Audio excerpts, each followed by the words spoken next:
Now, very often when you book a hotel or an apartment in Switzerland, it says there is air conditioning.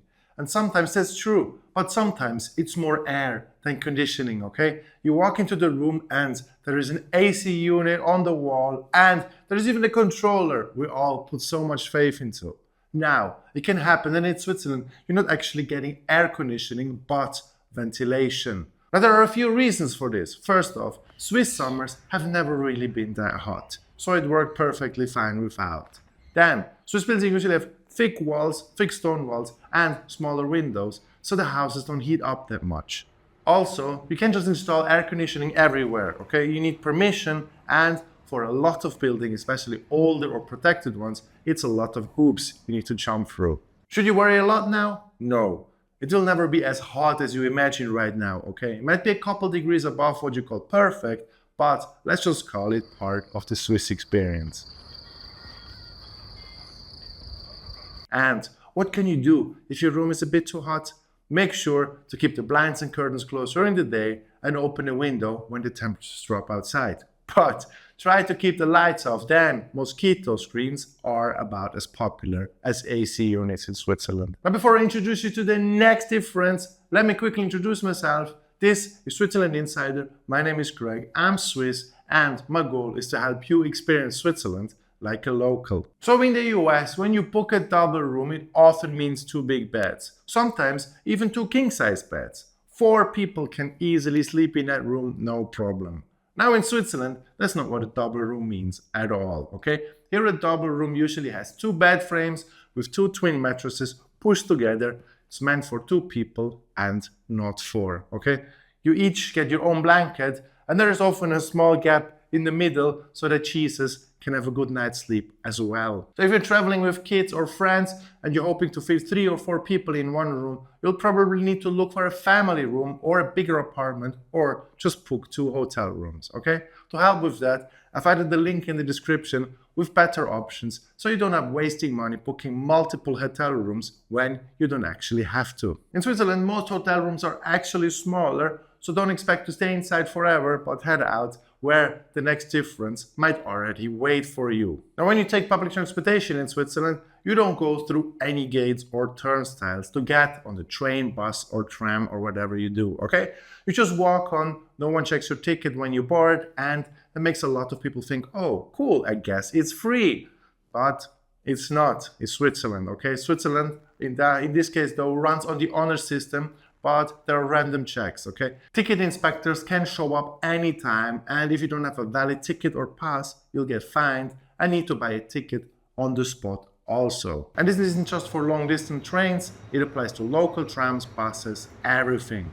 So before you get on, make sure you have a valid ticket or pass. Now in Switzerland, it's totally normal to see dogs on trains. Big dogs, small dogs, all kinds, okay? No one blinks except the dogs because they are super happy to be on that train and they're a really good boy also. But here's the part that surprises a lot of visitors, as dogs need a ticket too. If your dog is small and fits in a bag, then you can ride for free.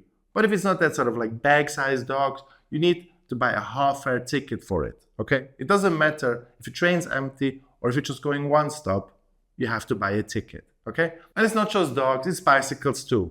If you want to take your bike on a train, it also needs a half-fare ticket. So basically in Switzerland, you pay, your dog pays, your bike pays. The only one riding free is your suitcase. Now you say, you don't like my dog, I don't like you. I will go drink a glass of water now. Here, you might be in luck because the dog might receive his tap water for free, but you don't. This one surprises almost everyone. You sit down at a restaurant, order a meal and ask for tap water. And it shows up on the bill, not a bottle, not sparkling. It's just plain tap water and it still costs something. It's not because the water is expensive, but in restaurant, the service is what you're paying for. The glass, the pour, the time, and the seat. Some places don't charge at all, especially a little bit more casual spots, but don't be shocked if you see it added to your bill at the end. Now, when you already have to pay for tap water, you at least expect ice to be in it. I think you know where this is going. In restaurants and cafes, unless you specifically ask for ice, you're probably not getting any. And if you do ask, you might still get only 1 or 2 cubes. It's not personal, it's just the ice makers are really small here. Also, At home, most people don't even have an ice maker. Some use these small trays that produce about 10 cubes, but don't waste them. It takes hours to remake them. Now, before you leave the restaurant, make sure you use the bathroom, because in Switzerland, public toilets are clean, well maintained, and not always free though. Okay? If you're at the train station, a rest stop, or even some city centers, expect like 1 or 150 Swiss francs to use the bathroom. Some places take coin only, but most accept cards or contactless. Now for the charge, you get public toilets that are often taken care of and cleaned regularly. If you don't want to pay, you can try using the bathroom at a cafe or restaurant, but usually that means you have to be a customer. Now, you end up in this sort of vicious cycle where you don't know if you went to the cafe for a drink or for the bathroom. Now, talking about cafes, if you're coming from a country where smoking has mostly disappeared, this one might catch you a little bit off guard. In Switzerland, smoking is still pretty common. For some reason, 25% of the Swiss think that the mountain air is too clean and too pristine for their lungs. And this is why you see often people smoking outside in outdoor cafes, on terraces, in front of train stations, even at bus stops, okay? And it's not just the older folks, young people smoke too, and it's not really seen as a big deal.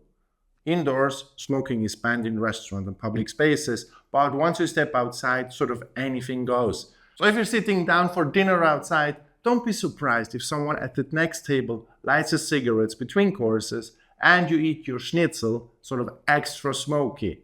If that bothers you, try asking for a table further away or politely ask them to wait a couple of minutes until you're done eating. Now, will cigarette smoke be a big issue on your trip?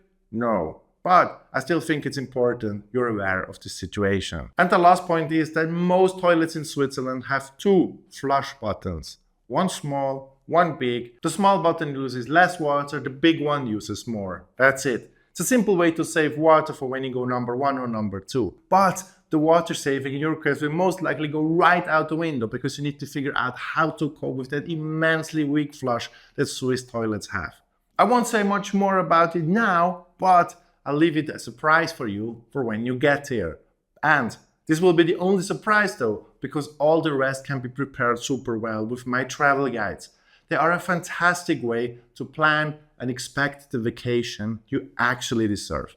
Inside you'll find itineraries, great places to eat, adventure-filled day trips, hidden gems, and more. Over at switzerlandinsider.com/guides, you'll find more about them.